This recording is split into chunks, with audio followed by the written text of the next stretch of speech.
오늘 함께 읽은 본문을 중심으로 은총을 받은 자여 감사하라 라는 제목으로 말씀의 은혜를 나눕니다. 여러분, 바이올린을 연주하시는 분들이라면 세계 최고의 바이올린이 무엇인지 알 수도 있을 것 같아요. 세계 최고의 바이올린은 스트라디바리우스라고 합니다.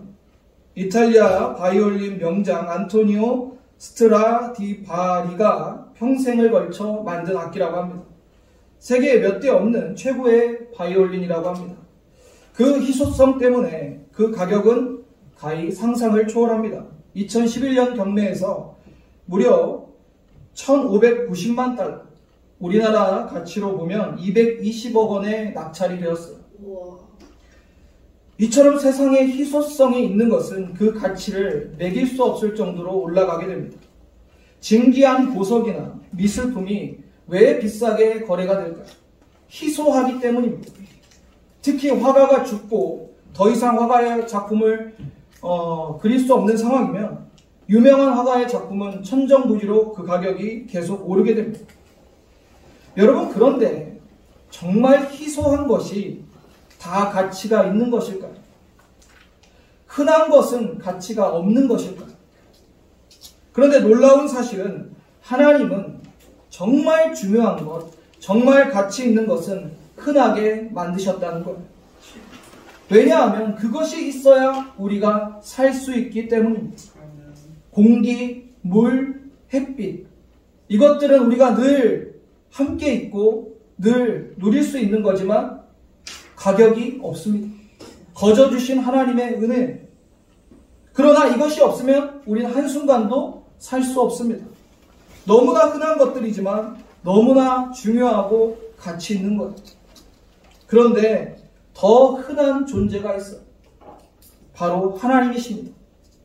하늘 끝에도 바다 끝에도 아니 어느 곳에서도 하나님은 계십니다.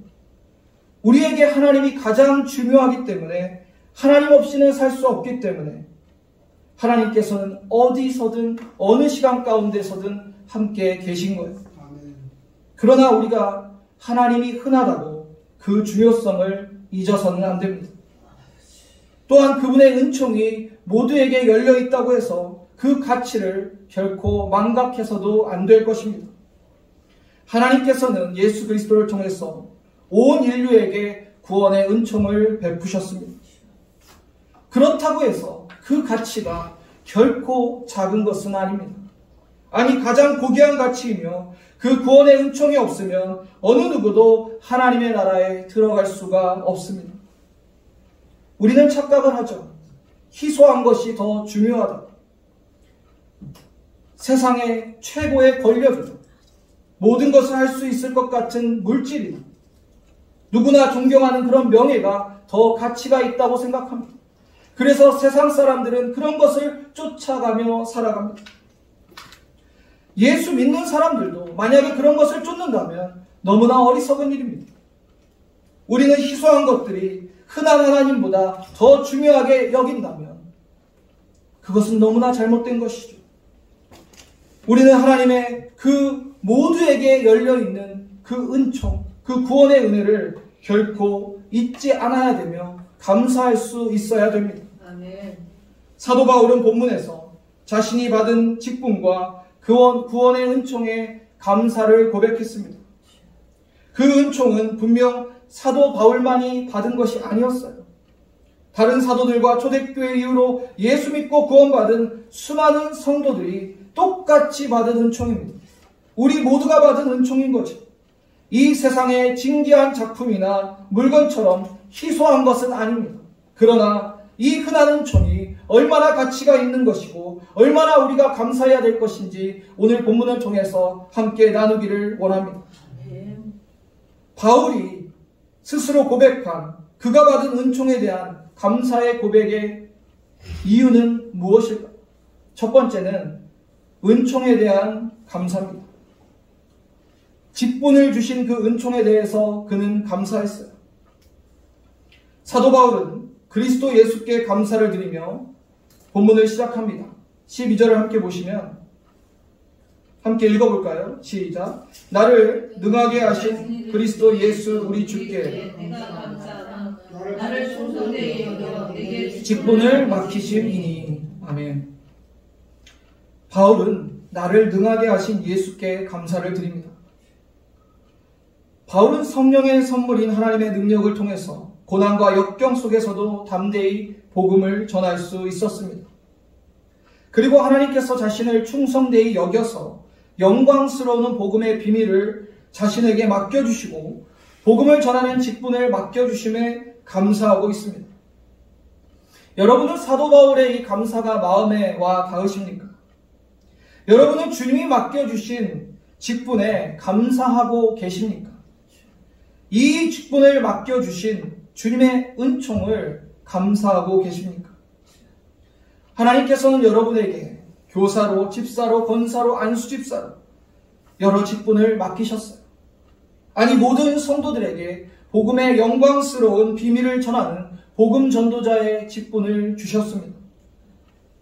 내 주변에 교회 다니는 사람들이 많다고 해서, 집사가 많고 장로가 많고 권사가 많다고 해서 그 직분이 결코 가치가 없는 것은 아닙니다. 제가 포항에서 사역했을 때 교회 선교위원회에서 울진의 한 교회를 섬긴 적이 있습니다. 그 교회는 100년이 넘는 교회였는데 남한에서 세 번째로 세워진 침례 교회였어요. 그곳에 담임 목사님께서 그 교회에 처음 부임했을 때 그 교회에는 장로님, 권사님이 안 계셨대요. 집사님들밖에 없으셨다고 합니다. 그리고 목사님이 오시고 이제 임직식을 하게 돼서 장로 권사님들을 세웠는데 100세가 다 되신 권사님, 즉 집사님이셨는데 명예 권사로 임직을 하셨답니다. 집에 돌아와서 자녀들을 다 불러놓고 이렇게 말씀하셨대요. 내가 그토록 사모했던 권사의 직분을 받았습니다. 하면서 하염없이 눈물을 흘리셨대요. 너무나 감사하다고 고백을 하고 얼마 후에 권사님은 천국에 가셨답니다. 여러분이 받은 지금 그 직분은 어느 누군가에게는 평생을 사모하는 직분이었다는 것. 집사의 직분이든 권사의 직분이든 안수집사 장로의 직분이든 어느 직분이든 귀하지 않은 직분이 어디 있겠습니까? 모두 우리 주님이 나를 충성되이 여겨 맡겨주신 것 아닙니까? 그렇다면 우리의 자세는 어떠해야 될까요? 직분을 주신 그 은총에 감사한다면 우리는 어떠한 충성과 헌신으로 주님 앞에 드려야 될까요? 사도 바울은 자신에게 맡겨주신 직분을 너무나도 소중히 감사히 여겼습니다. 그의 앞에 어떤 역경과 고난과 위험이 있더라도 그의 생명조차 아끼지 않고 충성하였습니다. 여러분은 주님께 어떤 헌신을 드리고 계십니까? 나 같은 사람을 성가대로 교사로 그러한 직분자로 세우신 은총에 어떤 모습으로 주님 앞에 서 계십니까?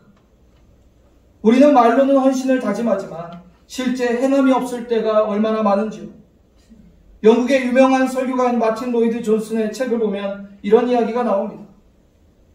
영국의 어떤 농부가 소를 기르는데 그 소가 새끼 2마리를 낳았답니다. 농부는 송아지가 태어난 것을 너무너무 기뻐하고 자기도 모르게 할렐루야를 외쳤다. 그리고 송아지 새끼 2마리가 태어난 게 너무 감사한 나머지 자기 부인에게 달려가 이렇게 말했습니다. 여보, 송아지 새끼가 2마리야. 하나는 주님의 것으로 드리고 하나는 우리 것으로 합시다. 아내도 아멘하고 동의했어요. 그런데 안타깝게 얼마 후에 송아지 1마리가 죽었어요. 죽은 송아지를 본 농부가 울상이 돼서 방 안에 있는 부인에게 이렇게 말했답니다. 여보, 큰일 났어. 큰일 났다. 주님의 송아지가 죽었어. 죽게 드린 송아지가 죽었단 말이야. 여러분, 실소가 나오지만 어쩌면 우리의 모습이 이럴 수 있다는 겁니다. 은총을 받았을 때는 감사하지만 헌신의 결단은 하지만 행함이 없는 우리의 모습. 여러분은 아직도 여러분이 받은 직분과 그 은혜와 은총에 대해서 감사와 감격이 터져 나오십니까? 만약에 만약에 여러분 그렇지 못하고 헌신의 모습도 나오지 않는다면 오늘 본문 13절을 함께 보시기를 바랍니다. 13절을 보면 내가 전에는 비방자요 박해자요 폭행자였으나 도리어 그 유를 입은 것은 내가 믿지 아니할 때에 알지 못하고 행하였습니다. 여러분 잘 아시다시피 사도 바울은 처음부터 예수 믿은 사람 아니었죠. 그는 예수님의 완전한 대적자의 자리에 서 있던 사람입니다. 예수님을 비난하고요.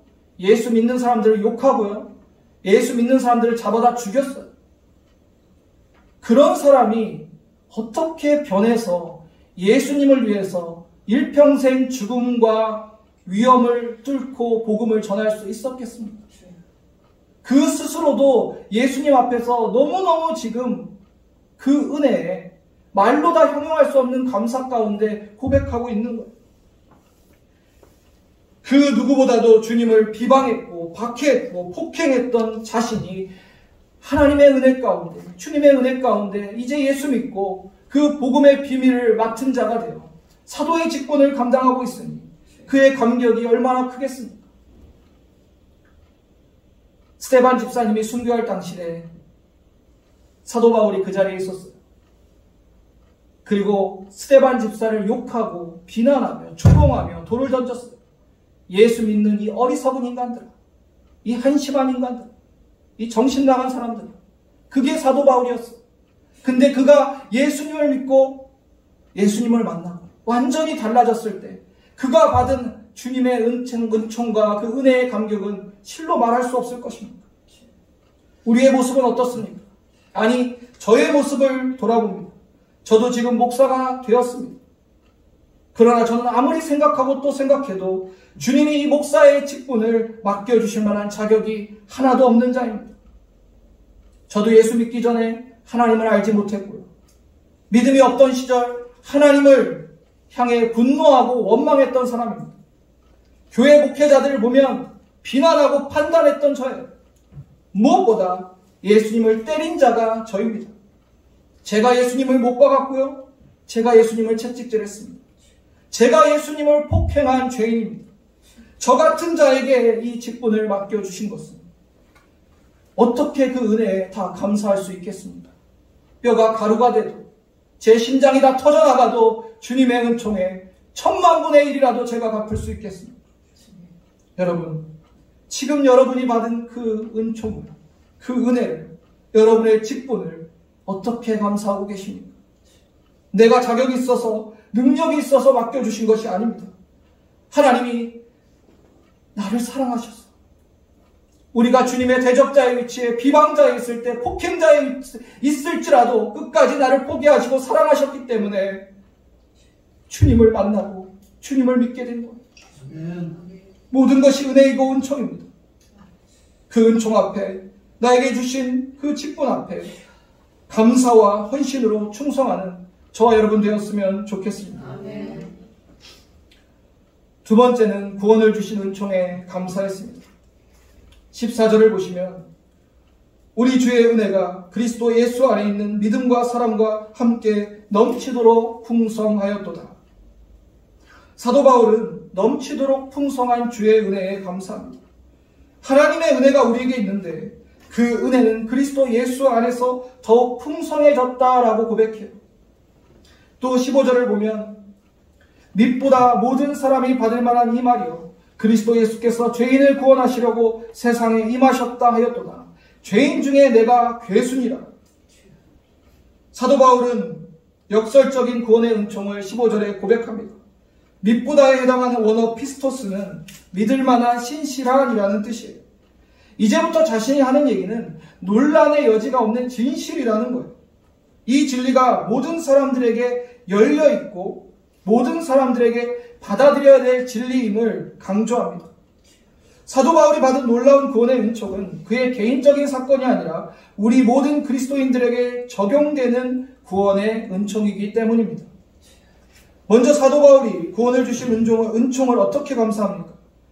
바울은 예수님이 의인이 아니라 죄인을 구원하시려고 이 땅에 임하셨다는 사실을 다시금 강조하면서 자기야말로 그 죄인 중에 괴수라고 고백합니다.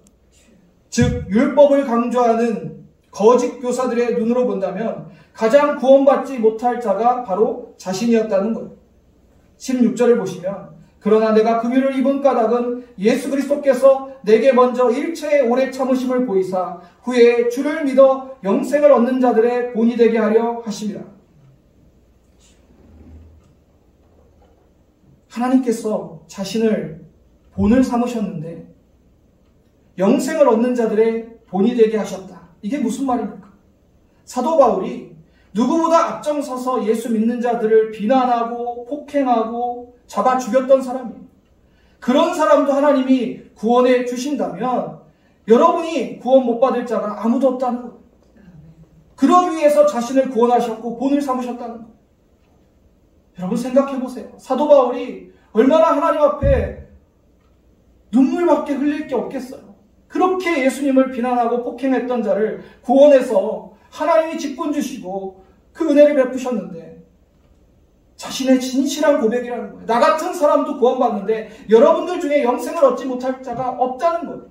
예수 믿기만 하면 누구라도 구원받고 영생을 얻는다는 거예요. 그를 위해서 하나님께서 나를 본을 삼으셨다는 겁니다. 17절에 사도 바울은 오직 하나님께 모든 영광과 감사를 올려드립니다.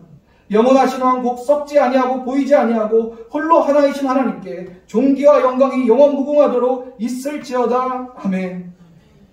바울은 오직 하나님만이 존귀와 영광을 무궁토록 받으셔야 한다고 찬양합니다. 사도 바울이 혈통적으로 배경적으로 보면 사람들에게 인정받을 만한 사람이었어요. 그러나 자신을 높이는 것이 아니라 오직 하나님께 감사하며 하나님께 영광을 돌리고 있는 바울의 모습은 진정 구원의 은총에 감사하는 모습입니다. 아멘.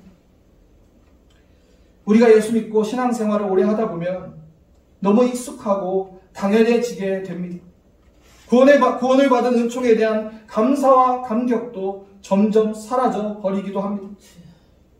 여러분이 처음 예수님을 믿었을 때, 내가 예수님을 처음 만났을 때 그 구원의 감격과 감사를 기억하십니까? 저도 돌이켜보면 예수님을 처음 믿었을 때, 그분을 처음 만났을 때 너무너무 감사하고 황홀하고 감격하고 기뻐서 정말 세상에 길을 가다가 나무를 봐도 아름답고 꽃을 봐도 아름답고 지저귀는 새소리만 들어도 너무너무 감사하고 기쁜 거예요. 그리고 밤에 잠을 잘 때 잠도 잘 알아요. 어떻게 나 같은 사람이 예수님이 은혜 베푸셔서 나와 함께 하실까? 너무너무 감사했어요. 그런데 시간이 지나면서 그 감사와 감격이 조금씩 희미해져가는 거예요. 그저 매일 드려지는 기도, 그저 매일 드려지는 예배, 습관적으로 하고 있는 제 모습이 보였어요. 그러다 기도 중에 주님께서 저를 깨닫게 하셨어요. 사랑하는 아들아, 내가 너를 위해 흘린 십자가의 보혈은 현재 진행형이다. 그 순간 머리가 쿵했어. 아, 맞구나. 예수님의 보혈은 과거에 한 번 2000년 전에 흘린 보혈이 아니라 지금도 나를 위해 여전히 현재 진행형으로 흘리고 계시는 보혈이구나. 지금 그렇게 보혈이 나에게 흐르지 않는다면 결코 하나님 앞에 의롭다함을 받을 수가 없구나. 여러분, 예수님은 시공간을 초월하신 하나님이십니다.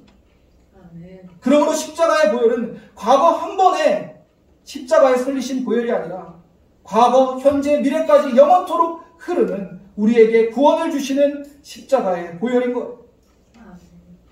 매일매일 그 보혈이 지금 저와 여러분 위에 뿌려지고 있는 겁니다.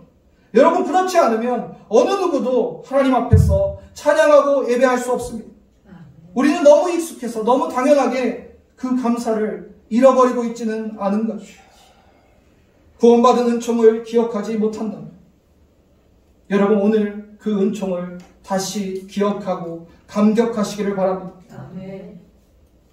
예수님께서는 지금도 내가 죄를 지을 때마다, 내가 하나님 앞에 악을 행할 때마다 십자가에 못이 박히시고 창에 찔리시며 현재적으로 보혈을 흘리고 계세요. 그 보혈이 저와 여러분을 지속적으로 덮고 있기 때문에 우리가 하나님 앞에 의롭다함을 얻고 있는 거예요. 1급 장애를 가지고 평생 휠체어를 탔던 한 남편이 이런 고백을 했습니다. 내가 다시 태어날 수 있다면 장애를 안고 태어나지 않았으면 좋겠습니다. 그러나 나는 다시 태어나도 지금의 아내와 결혼하고 싶습니다. 그래서 함께 장을 볼 때 장바구니를 들어주고 길을 걸을 때 아내의 손을 잡고 걷고 높은 곳에 있는 물건을 꺼내주고 싶습니다. 그리고 내 아내를 내 가슴에 힘껏 안아주고 싶습니다. 평생 휠체어를 찼던 1급 장애인 남편은 우리가 너무 일상적으로 누리고 있는 이 모든 것을 단 한 번도 할 수 없었어요. 장애가 있었기 때문입니다. 여러분의 아내들을 안아주는 게 어려운 일입니까? 장바구니를 들어주는 게 불가능한 일입니까? 높은 곳에 물건을 꺼내주는 게 힘든 일입니까? 아니잖아요. 그런데 이 분에게는 그것이 평생의 소원이었어요. 누가 우리 중에, 우리 남편들 중에 그런 일 하면서 너무나 감사해, 너무나 행복해 라고 느끼는 분들이 어디 있어요? 저도 아내랑 장 보러 갔을 때 장바구니 듭니다. 장바구니 들어주면서 내가 이 일을 아내를 위해 해줄 수 있다는 게 너무너무 좋아라고 느껴본 적 없어요. 그냥 출출댔죠. 아, 왜 이렇게 쓸데없는 걸 많이 사지? 아, 이거 너무 장바구니가 무겁네. 여러분, 그러나 우리가 흔하게 일상으로 누리는 것이 누군가에게는 너무나 간절하게 원했던 소원일 수 있다는 것. 우리가 일상적으로 드리는 이 예배와 우리가 하나님 앞에 기도할 수 있는 그 모든 시간들과 그런 것들이 어떤 누군가에게는 너무나 간절히 원했고 소원했던 일일 수 있어요. 예수 믿지 않고 죽어간, 어제 죽어간 그들은 지옥에서 이러한 소원을 갖지 않겠습니까? 내가 시간을 되돌릴 수 있다면 예수님을 믿고 하나님께 찬양하며 예배하는 것이 내 소원입니다. 그때 나에게 예수 믿으라고 했던 그분의 말을 듣고 예수님을 믿고 하나님께 찬양하고 예배하는 게 내 소원이라고 말하지 않겠어요? 우리가 누리고 있는 이 은총이 당연한 것 아니라 하나님께 감사해야 될 구원의 은총임을 기억하시기를 바랍니다. 아멘. 데살로니가 후서 2장 13절을 함께 읽겠습니다. 주께서 사랑하시는 형제들아, 우리가 항상 너희에 관하여 마땅히 하나님께 감사할 것은 하나님이 처음부터 너희를 택하사 성령의 거룩하게 하심과 진리를 믿음으로 구원을 받게 하심이니. 아멘. 사랑하는 성도님들, 오늘 구원의 은총과 감격과 감사를 회복하시기를 주님의 이름으로 축원합니다. 아멘. 내가 받은 이 놀라운 은총이 당연한 것이 아니라 하나님의 크신 은혜입니다. 오늘 본문은 은총을 받은 자들이 마땅히 해야 될 하나님께 감사하라는 너무나 간절한 사도 바울의 권면이 담겨 있어요. 그리고 감사하며 모든 영광을 하나님께 돌려야 한다는 말씀입니다. 첫 번째로 우리에게 직분을 주신 감사하시기를 바랍니다. 아멘. 두 번째로 예수 그리스도를 통해 우리에게 임한 이 구원의 은총에 감사하시기를 바랍니다. 아멘. 사랑하는 아가페 교회 성도님들, 여러분은 모두 하나님의 크신 은총을 받으신 분들이에요. 예수의 비방자요, 폭행자요, 박해자였던 저와 여러분을 하나님께서 사랑하사 직분과 사명을 주시고 그 하나님께 감사하며 그 구원의 은총에 감사하고 그 보혈에 감사하는 저와 여러분 되기를 주님의 이름으로 축복합니다.